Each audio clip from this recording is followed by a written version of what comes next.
বাংলায় বিরোধীদের হুঙ্কার অর্ধেক শেষ হয়ে গেছে, বাকিটা ২৬-এর বিধানসভায় শেষ হয়ে যাবে। জয়ের আবির উড়িয়ে মন্তব্য তৃণমূল নেতার শাহ আলমের।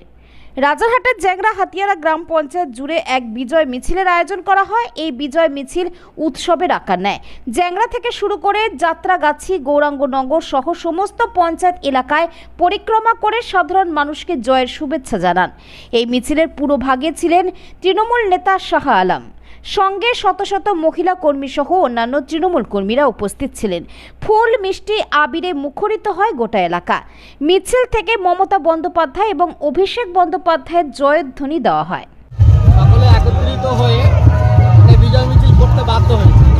কারণ সব থেকে বড় ব্যাপার হলো যে হুঙ্কার দিয়েছিল বিরোধীরা, যার কোনো যোগ্যতা ছিল না, সে অযোগ্য মমতা ব্যানার্জির হাতে তৈরি।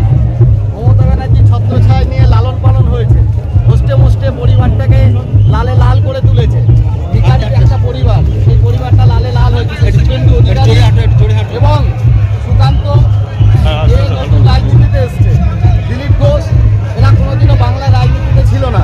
এরা একটা ফটকাবাজি রাজনীতি 2019 সালে করেছিল। অভিষেক ব্যানার্জি, মমতা ব্যানার্জি শপথ নিয়েছিল বাংলা থেকে এদের নির্মূল করবো। আমরা 50% করে ফেলেছি, 2026-এ এদেরকে মুছে দেবো। সেই প্রতিজ্ঞা নিয়ে আমরা তৃণমূল কংগ্রেস এবারে ভোট দিয়েছি, সেই সাফল্য আমরা পেয়েছি। সব থেকে বড় ব্যাপার হলো মমতা ব্যানার্জি, তিনি যেদিন লাস্ট দফাতে 1 ঘন্টা 15 মিনিট 12 কিলোমিটার এই বয়সে 69 বছর বয়সে তিনি হেঁটে যে মিছিল করেছেন, সেই মিছিলে প্রমাণ হয়ে গেছে যে এই রাজ্যের মা, এই রাজ্যের সকলের দিদি, সকলের মা হিসাবে মমতা ব্যানার্জি মিছিল করে প্রমাণ করে দিয়েছিল। বিসর্জন হয়ে গেছে, বিরোধীদের বিসর্জন হয়ে গেছে। সেই বিসর্জন আমরা দেখতে পাচ্ছি, আর আজকে আমরা সেই বিসর্জনকে আরও পেরেক মেরে দিচ্ছি এই মিছিল দিয়ে। অভিষেক ব্যানার্জি তার সুচিন্তিত চিন্তাভাবনা অঙ্ক নিয়ে করে। অঙ্কটা হচ্ছে পৃথিবীর শ্রেষ্ঠ একটা সাবজেক্ট।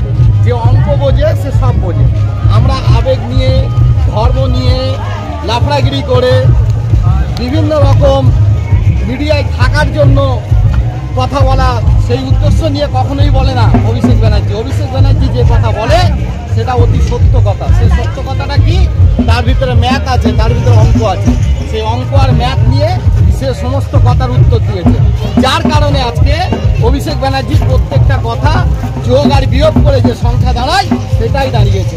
তাই একটা শিক্ষিত ছেলের কাছে, MBA পাস করা ছেলের কাছে ধরাশায়ী খেয়ে গেছে মূর্খ মোনাকাটারা। অনেক বাকি আছে, যার কারণে খেলা বাকি আছে বলতে আপনারা দেখতে পাবেন আর 2-4 দিনের বিষয় পরেই ইন্ডিয়া জোটের প্রধানমন্ত্রী হচ্ছে। এটা নিশ্চিত। সূর্য পূর্ব দিক দিয়ে ওঠে সত্য, পশ্চিম দিকে অস্ত যায় সত্য।